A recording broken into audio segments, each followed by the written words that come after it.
I'm Rod Serling. You're listening to The Zero Hour. Rest your eyes.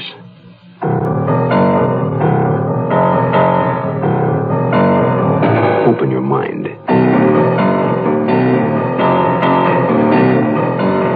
Exercise your imagination. This week, Bill S. Ballinger's study of a deadly obsession. 4th of Forever. Starring John Dehner.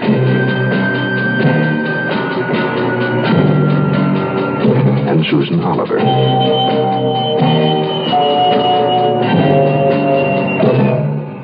In Elliot Lewis's production of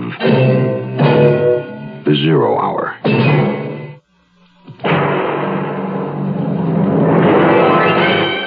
The Mutual Broadcasting System presents The Zero Hour. Sponsored in part by Ford Motor Company, Wrigley Gum and Sign-Off. This is The Zero Hour on Mutual Radio.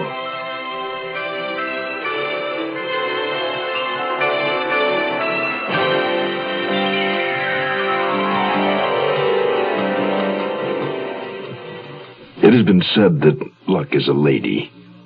Either good or bad, but never in between. James Marius has spent a lifetime leaning on Lady Luck. He's been a gambler of magnitude, never one to bother with a penny ante game. Then he met Lou Jackson, his biggest venture to date. It was all or nothing. And a man on a losing streak is liable to shoot the works on a long shot. Such was the case with James Marius. A 3,000-mile coast-to-coast flight, a time and place, and the word of a woman he'd never seen. Lady Luck followed him that night to a New York hotel. He had lots of luck, all of it bad. And for his trouble, James Marius incurred a debt the law requires he pay for with the rest of his life. 4th of Forever resumes after this word.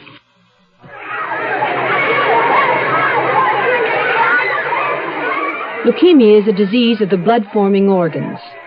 It takes the lives of more children than any other disease known to man. It afflicts even more adults than children. At present, there is no cure. However, a great deal of progress has been made in the treatment of leukemia, and many doctors believe that if we can find a cure through research, it could well open the door to the cure for cancer. I'm Shirley Jones, National Chairman of a program to raise funds for leukemia research through radio broadcasting. If we can find a cure to this dread disease, we can stop the deaths of 15,000 victims each year and help in the search for the cure to cancer. Today, radio stations across the country are fighting leukemia. Please help. Make your check payable to LSA for Leukemia Society of America and send it to LSA Hollywood 28, California. That's LSA Hollywood 28, California.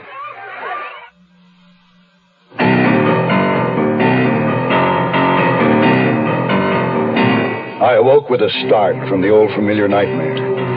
But this time, Lou was with me in the battered DC-3. We were trying to find a place to land, but couldn't. Gas was running out. And so was time.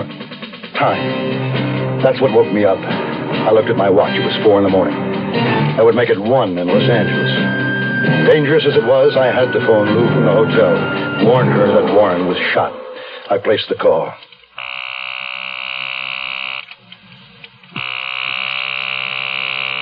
Why didn't she answer? She should have been there, but she wasn't. What had happened? Had the police already taken her? My fear was more terrible than any I'd ever known. Not for me, but for Lou. How could the cops have connected her with me so quickly? They hadn't taken me yet. What was happening? I couldn't go back to sleep. The blazing in my arm kept me up. I knew I had to have it taken care of, the bullet removed. I needed a drink, but instead I emptied the bottle down the drain. I could no longer afford the luxury of getting drunk. I was facing a 20-year jolt for attempted robbery and the accidental shooting of Warren. I destroyed my return plane ticket. All out-of-town flights would be screened thoroughly. Of Lou's $1,000, I had about 500 left, enough to get me back some way. I waited until about 8 before leaving the hotel. I draped my topcoat over my right arm to conceal the bloodstains on the sleeve. Walking to University Place, I bought a paper and went into a small cafe. It was practically empty. I sat in a booth near the back and ordered coffee and opened the paper. The story was on page 3. It wasn't a big one, but the headline caught my eye and shook me through to my feet. Multi-millionaire murdered in hotel room. The article said Warren's body was discovered after an anonymous phone call to the police. Bloodstained prints had been found on his door. The lab was checking these for identification. My belly dropped. Warren was dead. I hadn't meant to shoot him. I hadn't aimed. I didn't remember pulling the trigger. All I remembered was his shot, and my arm jerked. And then the second shot, and the reflection in the hall mirror. In the back of the restaurant was a public phone booth. I tried to call Lou again.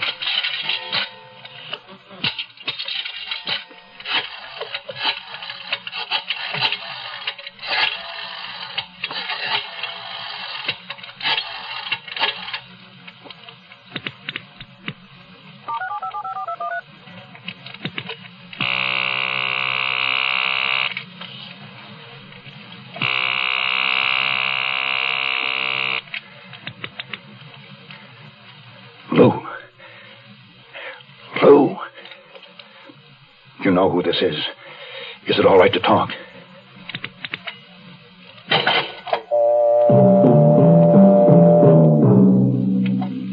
I couldn't understand it. Why would she take so long to answer and then not say a word? Was it possible the cops were in her apartment and trying to trace the call already? I left the cafe in a hurry. I took a cab to the Bowery. My jacket was badly bloodstained, so I bought another one in a used clothes store for $5, and then I walked up the street. I knew I had to get out of New York, but I had to do something about my arm first, get that bullet out before the infection took over. I stopped in front of a fly-specked window and tried to light a cigarette. Give you a beauty, mister. Huh? Oh. Bojo Jack's tattoo parlor. Take your pick. Anything you want. Butterflies, mermaids, hearts and doves, battleships, the works, man. $25. Bojo Jack had an old leathery face split into a wide smile.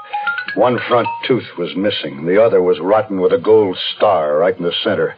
His features were squashed together as if he supported a heavy weight on his head. But his hands were what caught my attention. They were sensitive and delicate. I'll make you a deal. Cut it to 15. Let's talk inside. The tattoo shop was long and narrow and partitioned by a heavy green curtain. I assumed Jack lived behind it. In front was a white kitchen table, a couple of metal stools, and on a shelf at the table were his instruments and inks. Hanging above the table from a cord was a large light bulb inside a metal reflector. I've been messing around this business 40 years, mister. You ain't gonna get hurt none. Don't hurt at all. How would you like to make $50? Tattooing? No. I thought not. I'll do a lot of things for $50, but not everything. What you got in mind? If you turn down my proposition, will you keep quiet about it? Well, I don't ever do much talking unless someone's whipping me real good. That happens, maybe I'll talk. Won't happen. I got a slug in my arm. Can you take it out? The man after you? No, not yet. You've plenty of time. Ain't got much of anything to work with. It figures to hurt real bad. It hurts now. Wait, let me take a look. Don't want nobody watching me.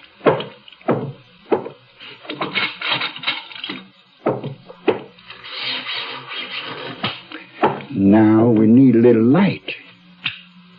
That's better. That arm, well, it ain't so awful bad. Don't look like any bones broken. I guess if you can stand it, I can. I'll have to. Get out of that shirt and wrap this sheet around you while I get some hot water and things. Got to use a lot of hot water. Real clean, like a doctor. Jack came back with the water, a straight-edged razor, a pair of tweezers, and a metal ice pick, and a bottle of gin. He started to wrap a cord tightly around my arm. You hold this ice on that proud flesh, sort of deaden it down a little bit. Now, I can do it two ways. Sort of slow like, which will hurt a long time, or right quick. Get it over with. That's where I like it myself. Got into a bit of shooting a couple of times, too.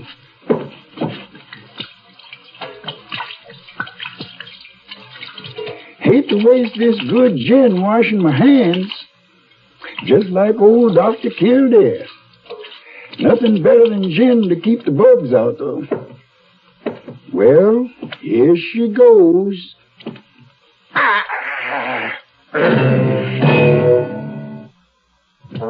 Looking for a car that's easy on gas, easy to buy, and yet has the luxury you want in a car? Look what we've done to our Mustang. Look what we've done to that car.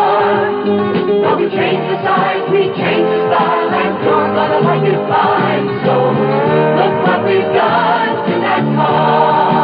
Mustang 2. It's the all-new economical car from Ford. The right car at the right time. Built even smaller than the original Mustang.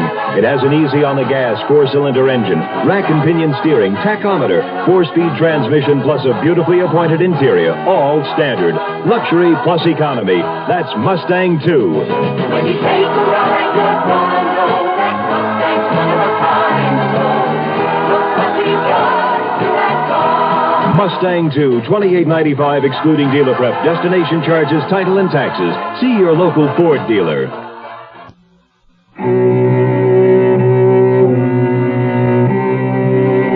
I clung to the metal stool and bent a rung on it. Then it was over. Jack poured gin in the wound and bandaged it up, neat, professional, and handed me the slug for a souvenir. Now I can concentrate on getting home. I had to see Lou, regardless of the danger. Somehow I had to get back to L.A. I'd find her, and we'd leave together. Beyond that, I had no plans. I took a bus from New York to Boston. I tried to call her from the depot.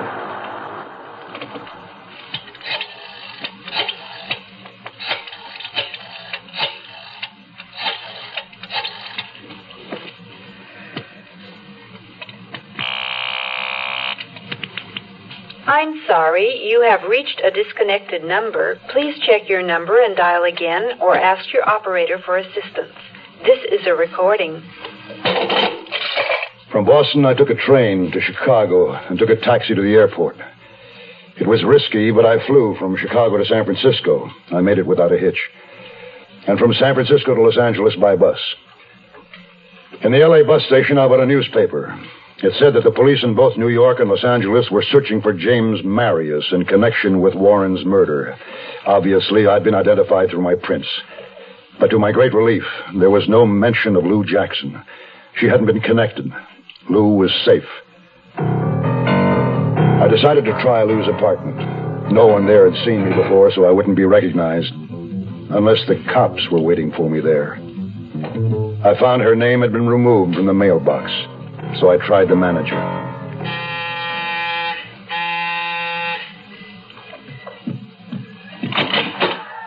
Yes?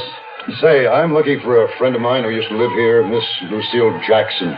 She moved last Thursday. Thursday? The 24th? I don't know what day. Yeah, the 24th. Hey, look, I got a show I'm watching here. I got no time. Has Miss Jackson's apartment been rented yet? You ask a lot of questions. Well, I'm looking for a place to rent. Is it vacant? Oh, why don't you say so? Come on, I'll show it to you. It's in perfect condition. You'll love it. Your friend was real clean. I didn't even have to paint.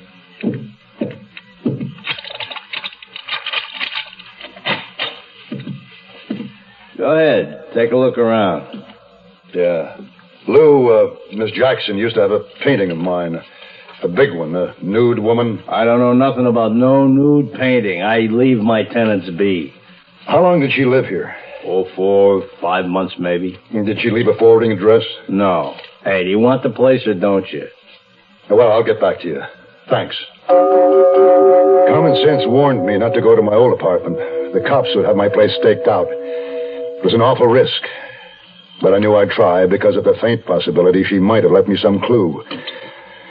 So at 3:30 in the morning, the darkest hour of the night, I crept into the parking lot behind the apartment building. As I expected, my car was gone, impounded by the police. I didn't see anyone around the patio or pool. My apartment was dark. I listened outside a window. Nothing. Finally...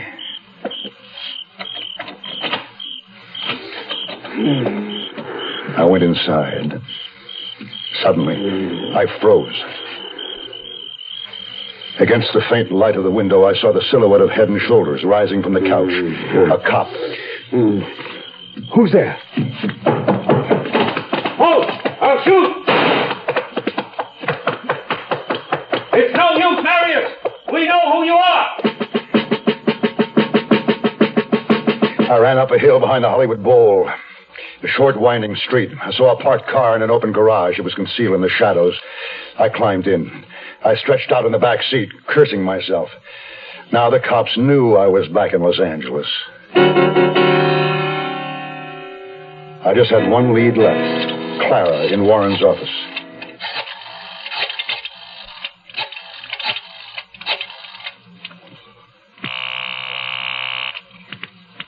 Theodore Warren, Realty.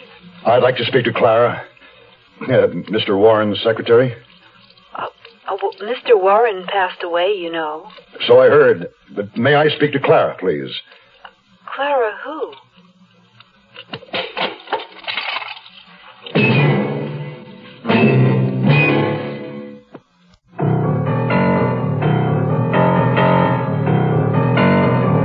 How could that be? Clara must have lied about everything. Even about being Warren's secretary. Then I remembered the painting. Lou had taken it with her when she moved so quickly. If she needed money as badly as I, she might try to sell it. Now, who was the painter? Well, what was his name? Gazzetti. I looked up an art dealer, went to his gallery, and he said... Gazzetti? No, we don't have anything he's done. Well, I saw a seated, draped figure of a nude he did. I'd like to buy it. If it were for sale, what would it cost? Some Gazzettis brought 5,000 a few years back. Might be higher now. That much? Why? You're paying for snob appeal. Apparently, Lou hadn't tried to sell the painting.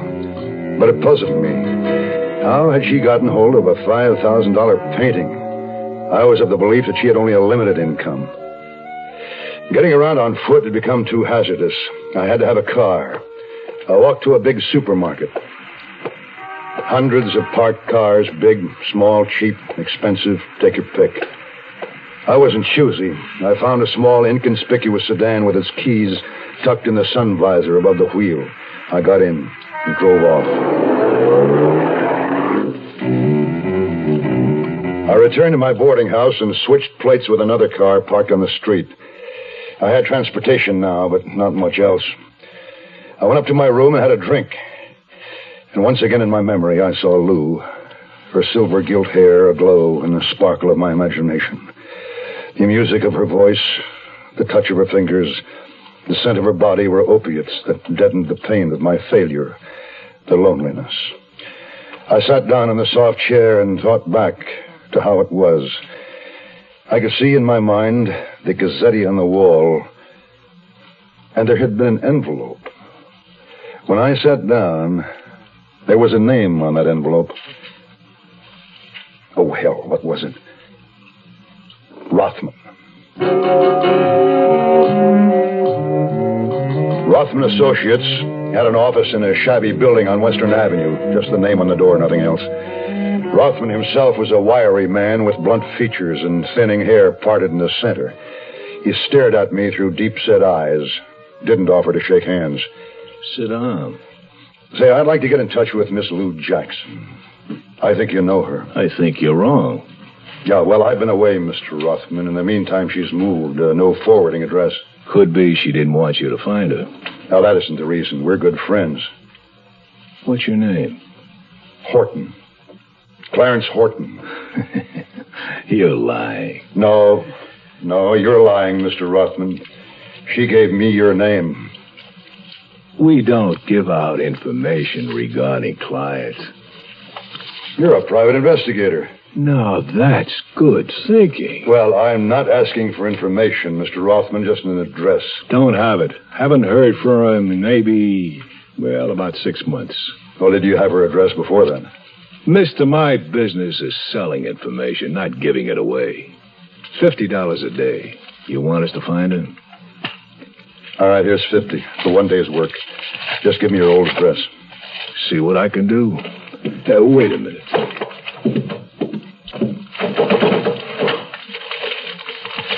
Here's her folder. I see the Jackson woman paid us in cash. She didn't give an address. Well, she must have had some way for you to get in touch with her. Yeah. Oh, here's a telephone number we were checking out. Who did you say you were? Rothman shoved back his chair. I don't know what alarmed him, but he came at me. I picked up a metal ashtray off the desk and slowly he fell across the desktop. I grabbed the white card he had in his hand. The card tore in two. I still had part of it as I ran from the office. I reached the street and slowed to a fast walk so as not to attract attention. Around the corner where I'd parked the stolen car, I paused to look at the piece of card. There was a name. Lucille Jackson. A telephone number in the San Fernando Valley, and the notation, paid $500. I tore up the card, chewed the pieces to pulp, and spit them out. Then I got in the car. Hold it. Yes, officer? Outside. Up against the car. Let's go. Yeah. Oh, what's this all about? Where'd you get this car? Picked up and identified because of that lousy stolen car. One of the new plates had fallen off while I was driving. All they had to do was find the mate. And they did. They threw me in a cell with a little guy, about 40, with a wise, secretive, perpetual smile. He told me his name was Leroy Grimes. I figured he might be a plant, stoolie, so I didn't say much. First time? My third. What's the rap? Did they question you yet? You don't talk much, do you? No, not much. I wasn't interrogated right away. Instead, I was taken from my cell and led to another room. It was small, completely bare, no furnishings of any kind, no fixtures, but a light sunk into the ceiling. I sat on the floor, my back propped against a wall, and waited. And waited. I don't know how long, but it seemed forever.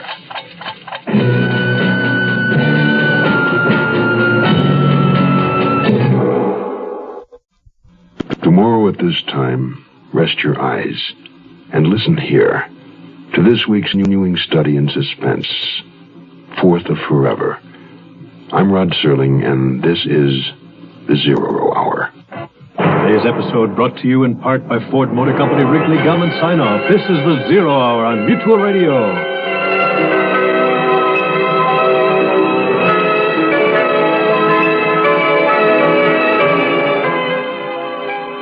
You have been listening to The Zero Hour, a presentation of the Mutual Broadcasting System in association with Hollywood Radio Theater. Heard every weekday at this time. Rod Serling is your host. Zero Hour is produced and directed by Elliott Lewis. The Hollywood Radio Theater theme was played by Ferranti and Teicher and is now available on United Artists Records and Tapes. Hugh Douglas speaking. Tune in tomorrow, and once again, rest your eyes and listen here to The Zero Hour. This is the Mutual Radio Network.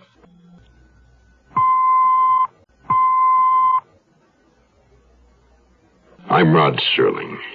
You're listening to The Zero Hour. Rest your eyes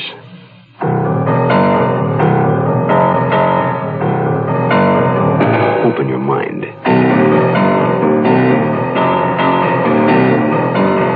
Exercise your imagination. This week, Bill S. Ballinger's study of a deadly obsession. Fourth of Forever. Starring John Dehner.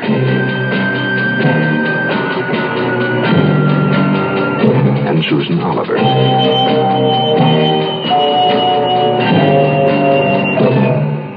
In Elliot Lewis's production of The Zero Hour.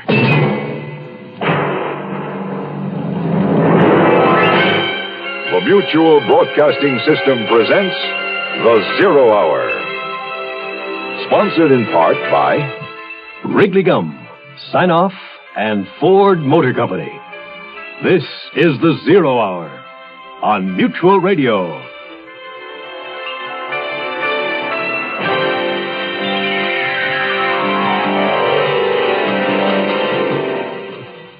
James Marius, a man on the run, running both to and from the law that says he must answer for a dead man, to find Lou Jackson, a mystery woman, to be sure, one whose trail leads to only dead ends, an empty apartment, a telltale painting, a telephone number, and the dying hope for tomorrow. James Marius, a man whose tomorrows are in danger of becoming condensed into one long stretch of time. He's a man driven by a relentless obsession to protect and recover a lost dream. A dream capable of lifting him up and away from all that is real. A murdered man, prison for life, and eternal solitude. For James Marius, the running has only just begun.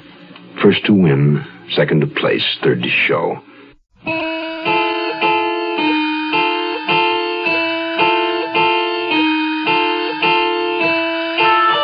I don't know how long I was out. I had no way of measuring time. I just remember waking suddenly and feeling the cold concrete under my back. I opened my eyes and saw only a bright naked light blazing down at me from the ceiling. And I sensed a presence in the room. Suddenly a face dipped into my line of sight. I couldn't make out the features, only teeth. Sleep well, Marius? What does a killer dream about? Easy, Harry. We could be here a while. Gotta be smart and talks fast. And we can all go home except Marius here. He's not going anywhere. Not for a long, long... Lay off him, Harry. Come on, sit down. You too, Marius. Grab a seat. Now, maybe we can get down to business. We'd just like a few answers. You don't have to answer my questions. You got a right to an attorney. You understand? Yes. The New York cops have a few questions for you, Jimmy boy. You can give us a few answers and rack up a few points for yourself, or take what's coming to you. Why not let the New York cops ask me? Of course I'm asking. Cool off, Harry. We got a wise guy here, Ed. Very funny fellow. Well, let's just see who laughs last. Okay, that's enough. Marius, you're being extradited to New York. Now, they'll ask you these questions there, too. You're in pretty deep trouble as it is. You might think about cooperating. We're waiving the stolen car charge, you know. But you know why you're here. Where'd you dump the gun? What gun? What gun? That 32 you shot Warren on the back of the head with your punk. That gun. I don't know what you're talking about. Huh? Well, maybe I can help you remember. Okay, Harry, that's enough. Now, let's not blow it. Just give me 5 minutes with him, Ed. Wait outside if you can't watch. Forget it, Harry. I only have 2 questions for him. Will you tell us what happened to the gun? Do you want to confess to the murder of Theodore Warren? Okay. Take him back to his cell.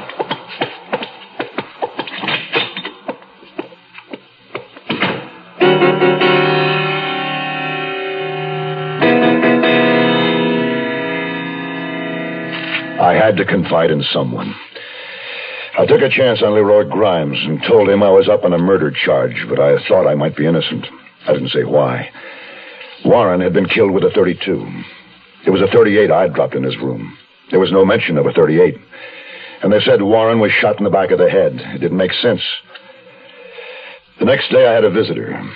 The jailer took me to a conference room. A sheet of heavy plate glass partitioned the table where I sat. And across from me, through the glass, sat a tall, middle-aged man. His curling dark hair was laced with gray. He was well-dressed. I'd never seen him before. The jailer stepped outside and stationed himself just out of earshot. I just sat and waited until... Mr. Marius, I'm Ethan Lloyd. I've been retained as your attorney. If you agree. I don't have any money. Well, my fee has already been paid. Who paid you? I don't know. Perhaps you do. This morning, a messenger delivered this letter to my office. It's typed and unsigned. Dear Mr. Lloyd, herewith is a cashier's check for $3,500 to retain your services in behalf of James Marius, who is now held in Los Angeles County Jail. He's charged with the murder of Theodore Warren in New York City. I'm a friend of Mr. Marius and have always admired a gambling man.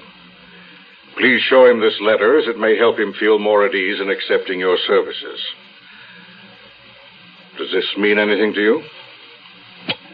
I think so. I accept your offer to defend me. Well, I'll do what I can. You must understand, however, that I won't actually represent you at your trial in New York. Why not? Well, I'm not a member of the New York State Bar. Your defense can be handled more ably by a qualified attorney familiar with the New York State Code. I know of several excellent men there, and I'll arrange for one of them to represent you. But we might as well start thinking about your defense now. Tell me what happened.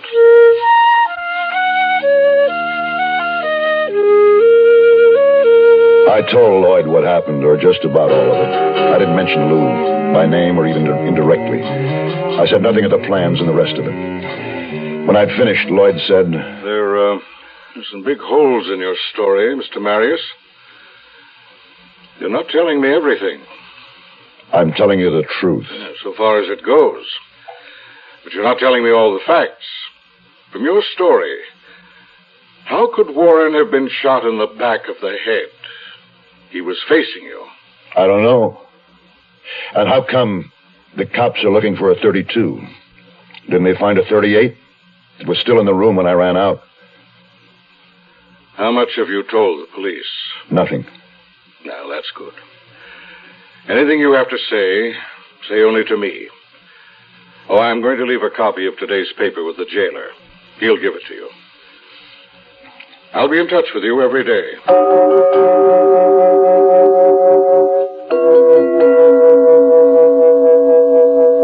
Back in my cell, I read the story about my arrest. There was also a short interview with Warren's widow. She'd never heard of me, or couldn't identify me from a photograph. And that was about all, except it was speculated that Warren left an estate of an estimated $10 million. Grimes, my cellmate, was impressed that I had Ethan Lloyd for an attorney. He told me Lloyd was the best and the most expensive. He said I was sure to get off with 20 years and be eligible for parole in 7. My one consolation was that Lou hadn't abandoned me. She must have sold the painting to raise legal funds. 2,555 nights. 7 years of not seeing Lou. The prospect was intolerable. The pain unbearable. If that was the best, it wasn't good enough. There had to be another way. There just had to be.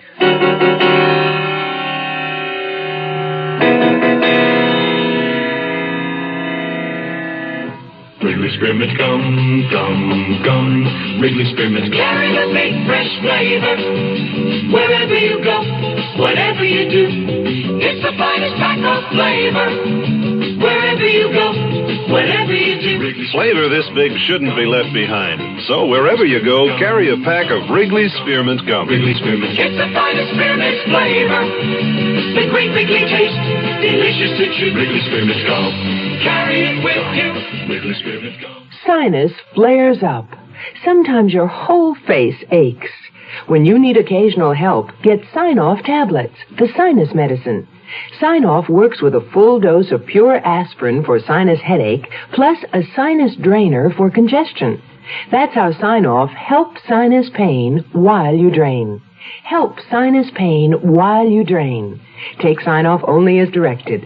Sign-Off. FF, the sinus medicine in the bright red box.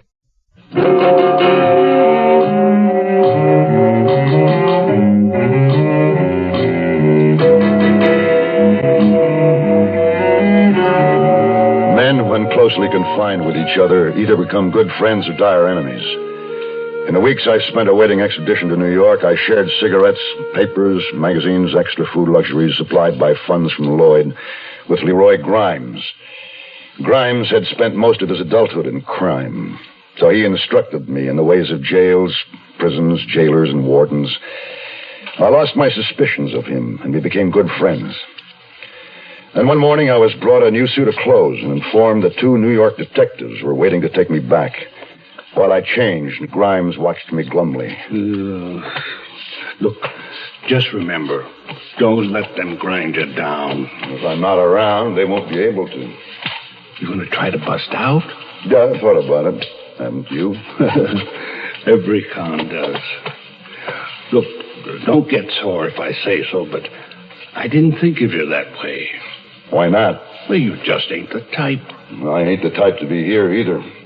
I don't mean that you are, Leroy. Oh, but I am, Jim. I am. Well, I'd have to have the chance and a little luck. Leroy, is my tie straight? Yeah. Well, what's that? Where did you get that? Been keeping it in my mattress for the right occasion. Right sharp, ain't it? Well, what is it, a knitting needle? Well, you won't get in any sewing where you're headed, but it works pretty good on locks, though. I don't know how to pick locks. You know how to kill a man, don't you? Yes, I guess I do. Come here closer. See? Work it in the sleeve of your jacket, just above the cuff. Nobody'll find it. Oh, hey, forgot something. This overcoat button, made out of bone about the size of a quarter. Here, take it. Yeah, well, what's this little hole drilled in it? Put the big end of the needle in it. Fits good. With the button on the end, you can jab the needle way in real hard. In a temple or back of an eye. It's better than a knife. Well, like you say, if you get the chance and a little luck. Thanks, Leroy. Here, keep the rest of this carton of smokes. No, sir, Jim. You keep them. You're going to need them.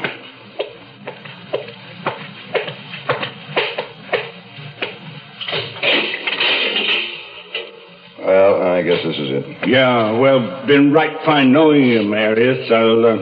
I'll read about you in the papers up in Quentin. Yeah, hope it's not in the obits. Goodbye, Leroy. And thanks. Good luck.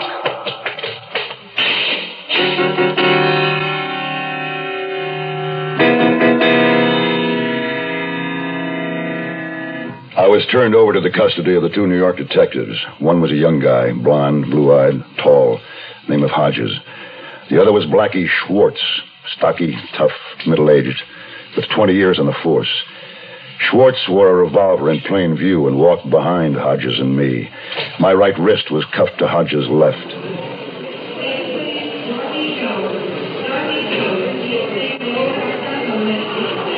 They drove me to LAX, Los Angeles International Airport, to await a flight back to New York. I knew if I were to escape, it would have to be before I got on the plane.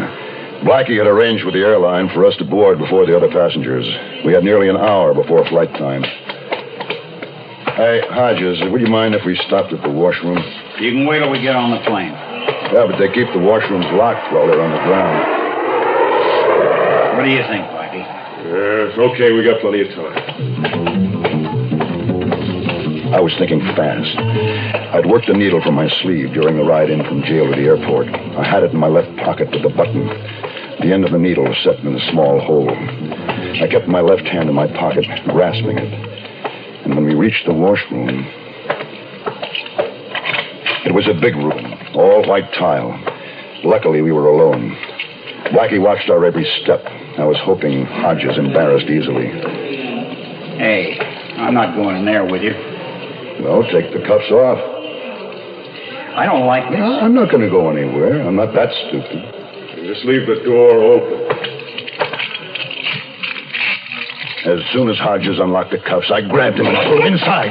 The door swung shut in Blackie's face. I had Hodges in a headlock with my right arm. My left hand held a long needle at the corner of his eye. One little jab, Hodges. One little jab, and this needle goes right into your brains.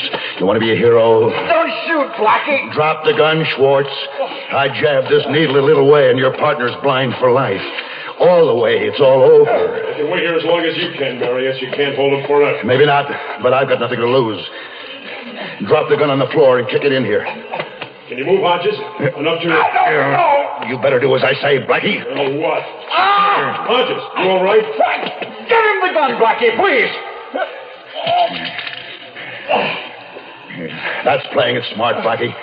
Now open the door. Real slow. That's it. Now, you and Hodges, just put your arms around this post while you try on these irons for size.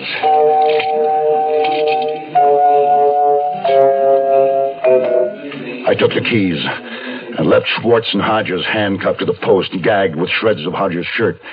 They wouldn't be following me for a while. I relieved Blackie of his expense money, and I left. Outside the washroom in the busy terminal, I easily lost myself in the crowd. I got in a cab and told the driver to take me to the San Fernando Valley, North Hollywood. I got out and started walking.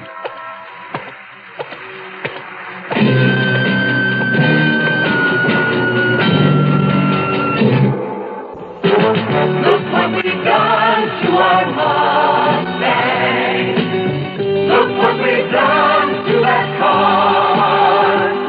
Now we changed the size, we changed the style, and you're gonna like it fine. So look what we've done to that car. Ford's Mustang II, undoubtedly the right car at the right time. Built smaller than the original Mustang, with a thrifty four-cylinder engine that's easy on gas. Mustang II is light in weight, richly appointed, has rack and pinion steering, bucket seats, 4-speed transmission, and tachometer, all standard. When you take a ride, you're gonna know that Mustang's one of a kind. So look what we've done to that car. Mustang II sticker price is $28.95, excluding dealer prep destination charges, title, and taxes. Mustang II, it's luxury plus economy at your local Ford dealer. The Zero Hour continues after this. Be prepared. Are you ready to get going? Be prepared. Are you ready to take the lead? 'Cause if you ain't, who'll take care of the futures of our sons? Well, let me ask you now, who's gonna tell them about the butcher man? Who's gonna show them how to clean the land? Who's gonna tell them why they shouldn't drop out? Who's gonna show them what it's all about? You know you can if you want to. You can if you want to right now.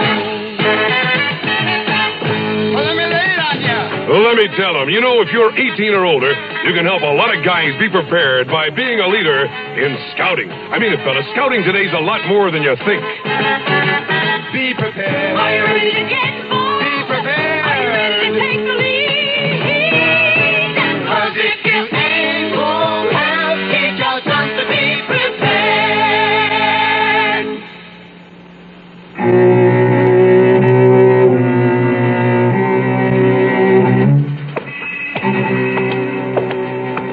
By this time, I was sure that Schwartz and Hodges had the alarm out for me. Not only the LAPD, but the county sheriffs and the highway patrol would be alerted. I needed somewhere to hide out and quickly ducked down a side street. I had no destination, just kept walking. And then in my aimless path, I spotted a for sale sign planted in the brown, overgrown yard of a small frame house with a shake roof and plastered salt and pepper stucco. It was exactly like 1,000 others in the valley, only unmistakably vacant. I kept on walking, but the idea grew. Not far away, I came upon a supermarket. I bought a big bag of supplies with practically the last of the money I'd taken from Blackie. Canned foods, 6-pack of beer, can opener, and 2 heavy, full-sized beach towels. I had a phone call to make, the number I'd gotten off the cart at Rothman's just before I'd been picked up. There was a payphone at the gas station on the corner.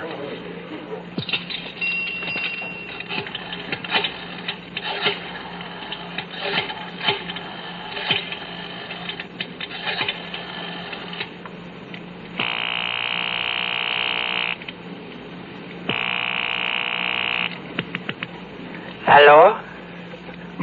Miss Lucille Jackson. Hello? Does Lucille Jackson live there? No, not Jackson. Who's this? Camila de Maid. Well, is anyone else at home? Nobody see but me. Well, maybe I have the wrong number. Whose home is this? If you don't know how you call, I'll not tell you.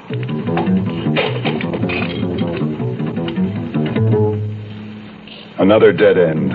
Still no way to reach Lou. I had one more call I could make and had another dime ready when 2 highway patrol units rolled into the parking lot. As casually as I could, I took my bag of groceries and backtracked the exact route I'd taken before to the vacant house I'd seen. Dusk was falling and I could see no one who might see me, so I checked the doors and windows. It was locked up tight. What was a little breaking and entering after what I'd been through. I waited a few minutes to be sure no one had heard me and climbed in through the broken kitchen window. I sat on the cold floor well below window level and opened a can of beans. I ate them cold from the can with my fingers and washed them down with a warm beer. Exhausted, I wrapped myself in the 2 beach towels and started to drift off.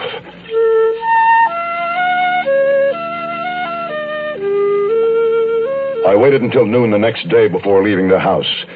At that hour, the neighborhood was empty and the supermarket crowded. I used the same payphone as before. This is Miss Hendon, business office. May I help you? Yes. I think there's an error in my bill. There's a charge of $7.70.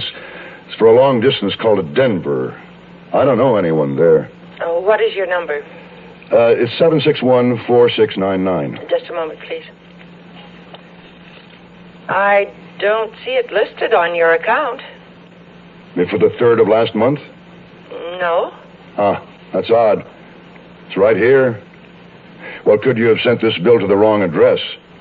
What street number do you have listed for me? 1355 Palomar Drive, North Hollywood. Yeah, that's correct. Send us your remittance less that charge, and I'll make a note of it. Well, will do. Thank you. Now I had the address and one thread of hope. Whoever did live there could offer a clue to Lou's whereabouts. I left the supermarket and walked to a nearby movie theater. I sat through the feature twice, waiting for the night to come. Behind the theater was a parking lot with wooden racks with 7 bicycles. I smashed a cheap padlock on one and rode off. I figured the North Hollywood address to be about 3 miles away. I couldn't risk a taxi.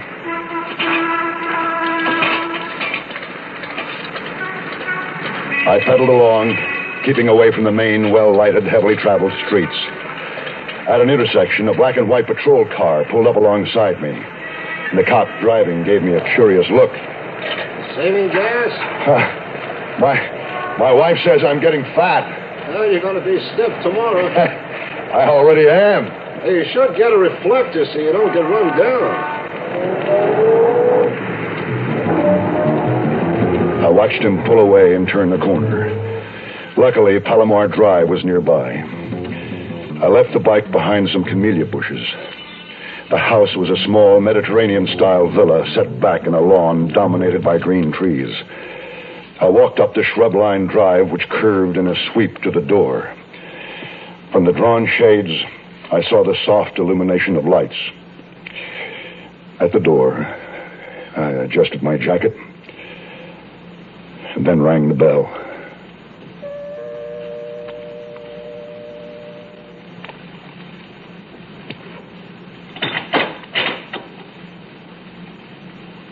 Lou.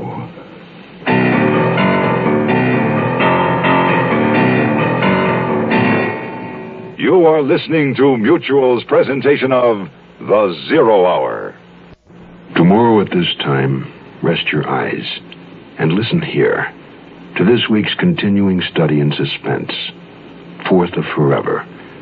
I'm Rod Serling, and this is The Zero Hour. Today's episode brought to you in part by Wrigley Gum, Sign-Off, and Ford Motor Company. This is The Zero Hour on Mutual Radio.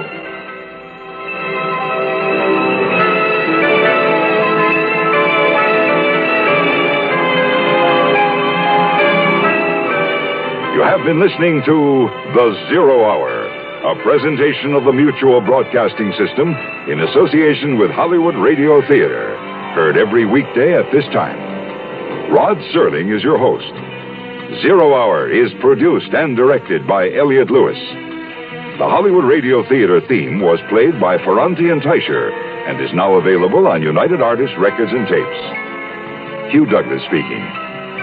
Tune in tomorrow, and once again, rest your eyes and listen here to the Zero Hour. This is the Mutual Radio Network.